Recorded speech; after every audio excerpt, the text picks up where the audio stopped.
Hi, we're Joel and Leah. And this video is all about our experiences at RADA.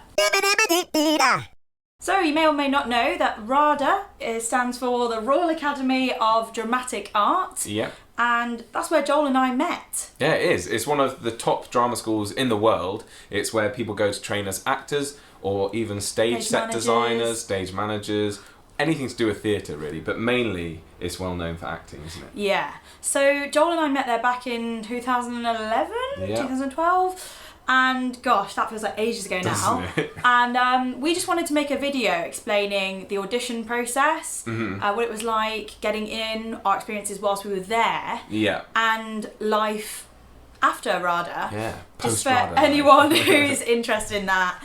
We get a lot of questions about it in the comments, so we thought, why not make a video on it? Yeah, it's been a big part of our life, and the Royal Academy of Dramatic Art is like quite a big British thing. So hopefully, even if you're not interested in acting, you might be interested in learning a bit about it. So let's start off with the audition process. So getting into RADA. Yeah. I don't know about you, Joel, but I actually auditioned for about 6 or 7 drama schools. Yeah, definitely. So there's loads of other ones, like some in London, LAMDA, Guildhall School of Music and Drama. I auditioned for ones outside of London as well, like Royal Welsh, GSA. Yeah, I even auditioned for the Bristol Old Vic. Oh, did you? Yeah, me too. So there's some amazing schools that you can go to. Luckily, we got into the best one. Yeah, ka-ching! Ka-ching! It is very difficult to get in. So I think around 5,000 or 6,000 people audition every year. It's incredible. There's only 30 places on the BA course, 30 places on the foundation course. So 60 places all in all. Yeah. Out of about 5,000 or 6,000. So that's like 1%, I think. Yes, there's an audition. There's a first round audition, which you do, and you're asked to do. So long ago now, a monologue, a contemporary monologue, and a classical monologue. So that might be something from a Shakespeare play, and then a contemporary monologue, anything from I think it's 20th century onwards. Okay, yeah. We ought to check that though. Yeah. So some schools are different. So some will say your contemporary monologue has to be from a play post 1970, but I know that some are just from the 20th century onwards. So.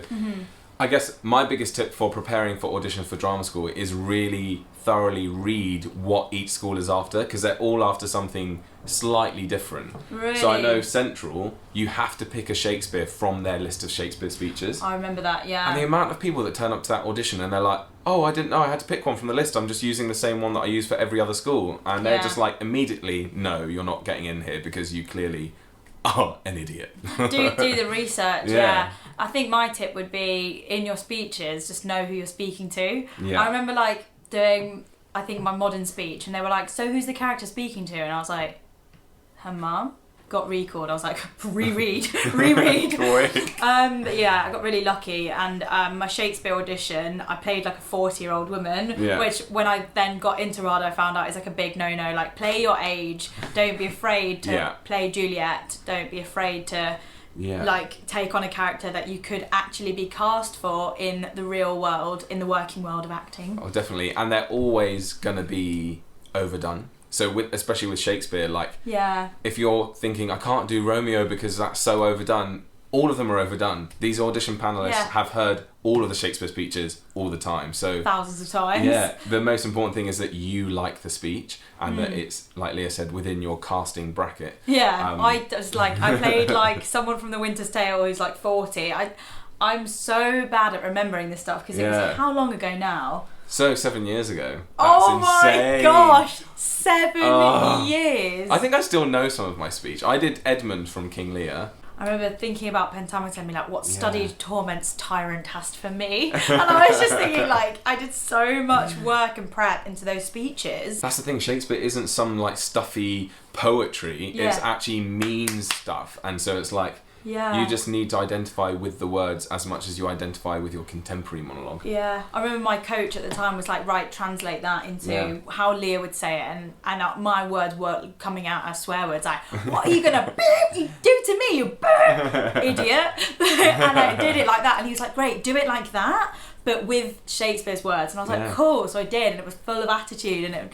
Did you ever get any really weird redirection at drama schools? Yeah, at Guildhall, if anyone's auditioning there, they just made me kind of like go right up to them, like pull out, like sit like this close and just say the words. Oh right, yeah, like, that's so just guilty. Just say it. Like, don't act. Just they were like, say just say the words to me. This is the thing, you get to know what each school is like, so then it's so guilty. Just to do nothing. Do nothing. Like they get you to acting. look into an imaginary window full of like cakes or something. Or like an aquarium, mine was. They're after you just like looking and not doing. Yeah, so it's like a girl of mine who was like looking at all the fish, like, oh my god, a shark! It's so funny. And then I think what they were after was just just look at them, just be natural and just look at the fish. But it feels like a trick question, doesn't it? Because you think, because it's an acting school, they want to see you act, but most of them don't. They just want to see you live in the moment and just like be present. And so I'm still looking at the aquarium. Oh, yeah. I was just like trying to do my aquarium. Like, I definitely would not get into drama school if I auditioned again now. I'm like a terrible actress. So that's a bit about the audition process. So for RADA, there's 4 rounds for the BA course, and for the foundation, I actually had 3 auditions. So I had a BA recall and then a foundation recall, so 3 auditions in total. And then the final round, you spend like quite a lot of time there. Yeah, you do workshops, interviews. Yeah, it was full on. Yeah, it was. It was really scary. I remember my interview question from the head of our course, and I was just, it honestly like nearly gave me the shits. I was just like, you know, when someone like digs you to the core and they ask you a question that you're so insecure about. Oh yeah. And I was just like, oh, and he got that just from looking at my CV. I was like, Christ. He loved that though. He's quite scary, and not necessarily scary isn't the word, but quite like intense. Yeah. And I remember leaving feeling like he hates me, and Bridget was on the panel as well, and I was like, she loves me but he hates me. And then luckily I got a phone call a few hours later to be like, I'd love to have you on the course. Hours later? Yeah. Oh my, that was not. Wasn't it? Yeah, must not have been top pick. Actually, I don't remember, but it definitely was not hours later. Yeah, because I remember I went from my final recall for that, and then I had a audition for a PlayStation commercial. Oh. So I like ran from RADA all the way to the PlayStation commercial, and as I came out of that audition that went terribly, I then got a phone call, and it was RADA being like, I want to offer you a place. So then you call home and you're like, good news is I got into RADA, bad news I didn't get PlayStation. Yeah, it didn't get PlayStation, but... Well, I suppose it depends, like they would have had to have seen everyone before, but mine was certainly not the same day. That's the thing though, also, don't go based on what your friends have heard or haven't heard. Yeah. Because that's so difficult. Like, I heard a few hours later, Leah heard days later, and we both still got a place. That was the worst thing when you've both auditioned for a school. If you know people and you're chatting. And they've already heard, and you're like, oh, that means I haven't got a place, or it doesn't mean anything. Just forget about it. It's just their admin. But should we move on to our time at RADA? Yeah, so when we were there, I remember getting there and being like, right, where's freshers then? And it was just like, there's no such thing, it's just straight into the work. Isn't that crazy? It was so intense from the start. From the offset, yeah. So you have so many courses. Obviously, acting classes, I think we had 6 hours of acting classes a week. Yeah, 6 hours of like core acting, Stanislavski based, like method work. Yeah, Meisner. And then on top of that, you've got voice classes, you've got movement classes, you've got not stage combat, what did we have? I don't know, things like clowning or dancing, period dance. Yeah, that was so cool. That was the best. There were so many funny classes. Yeah. Sight reading. Sight reading. You have very specific classes as well for sight reading, so reading a script cold when you haven't seen it before, you're just reading as soon as you've seen it. It's nothing against like the school. Well, I guess it kind of is now. But one thing I didn't really enjoy was feeling like some people were not 100% committed. They just weren't putting in what other people were putting in. Yeah. So there was a bit of a divide. There was a group of people that I felt were just like there for the jokes. Definitely. I think that is a downside of RADA, probably other schools as well, but lots of people do get in because they have money or they've got contacts. And I really disagree with that. And I don't think not everyone gets in for those reasons, clearly, because we don't have either. Have contacts or the cash. I think one thing that I found really difficult was that when I was at RADA, I found so much confidence in being at RADA. And like, I'd walk to school every day, like being so happy that I'd got in and walking through those doors being like, oh my gosh, I've worked so hard to get here and like, I deserve this. And like, RADA was my confidence. It was like, I am at RADA. Yeah. And then as soon as I left, suddenly I wasn't at RADA anymore, and that was really crushing, because then I was like, I found all of my confidence in the name of the school. Yeah. And like, what do I do now? And so actually, my advice would be also, if you do get into any of these schools, don't find confidence in being at school or being in this little bubble. It's a safety net. It's a safety from the industry. Yeah, because once you're out, you're just like everyone else. Yeah. And no one really cares. Like, having RADA on your CV is great. But ultimately, no one really cares. No one cares. It's the work that speaks for itself, which sounds so pretentious, but it is. Yeah, they should be like, well, cool, what have you done? Like, let me see some of your acting. Let me see what you've done. Yeah. What do you want to do?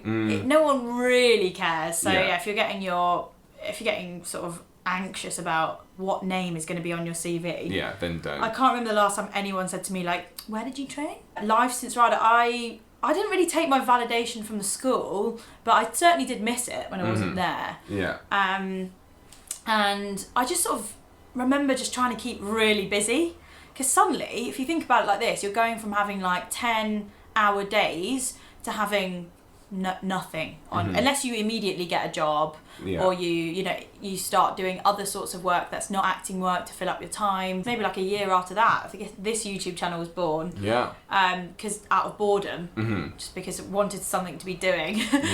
And I guess here we are now. But there's been so many other things as well. Like, it's not just this channel. So many other projects going on outside of this. But that's kind of my experience. Yeah, definitely. I think YouTube is a good vehicle for acting as well. I know lots of my actor friends are sort of quite envious that we have this platform, because it is, in the industry now, it is changing a bit, either, for the good or for worse. It's like having an online presence is kind of essential, really. Yeah. So I'm really pleased with what we've done. At first, I didn't feel very pleased with it. I was really embarrassed of it. And I felt like people judged us for it, because they're like, oh, you trained at RADA and you're an actor, but you're on YouTube, you're filming yourself, what are you doing? But now it's sort of changed, and people are really interested in it, and it really helps. Yeah, definitely. At first, we thought, oh my god, RADA, if like the people and their teachers at our school ever found this, they'd be like, what on earth are you doing? So I guess if you're sitting there right now watching this and you're thinking, well, I haven't got into drama school, I don't really know what I'm doing with my life, consider like starting something. Like, start something yourself, write something, team up with other actors or people that you get on with really well, that you have really great relationships with, and try and create something, maybe in the theatre, maybe online. Think about what you've got available to you. Definitely. There's no excuse anymore not to do anything. It's so easy to put on a play and rent like a space above a pub and put on a play and invite people to come and watch, and it's so easy to just get out your iPhone and film a video or a sketch to put online. Like, there isn't any excuse anymore. So get out there and actually do something, I would say. And you hear this from commissioners all the time. They say like, I just want to see something, like film something on your iPhone, like I don't care if it's not on a fancy camera, just do something so I can see, and then opportunities will come. And I think that's just like, what a gift, like, that we exist in this time where we've got access to the internet and to like putting yourself on this platform. Like 25 years ago, what would we'd have just left that drama school being like, right, we'll wait for the phone to ring then. Oh, definitely. I think what made me sad at the beginning about YouTube was I was like, well, none of these successful actors like started on YouTube, but that's because it wasn't a thing. And I've heard interviews since then with a few different actors that said if they were new actors, newly graduated now, they would be doing YouTube, or they would be doing, like, creating their work and putting it online. Yeah. That's quite a long video for you guys. I know a lot of our subscribers don't subscribe for drama school talk, but some of you have asked about this, so we wanted to give you this video. And if anyone is new to this channel and they've just found us through this RADA video, please check out our other videos. If you dig far back enough, you'll find some old comedy sketches that we used to make on here. Subscribe if you're interested. We make videos about British culture, all things British, and there's some accent tutorials. You might find them useful. You might find some accent tutorials useful for an audition. So thanks for watching. Don't forget to leave your experiences below if you've been auditioning for drama schools. I'd love to hear any horror stories or just your process, where you're at, and we'll try to respond to all of them if you've got any more questions. And if you want to be anonymous, just create a fake account and write a comment, because we'd love to hear, honestly. Yeah, no, definitely. We love it. All right, speak soon. See ya. Bye.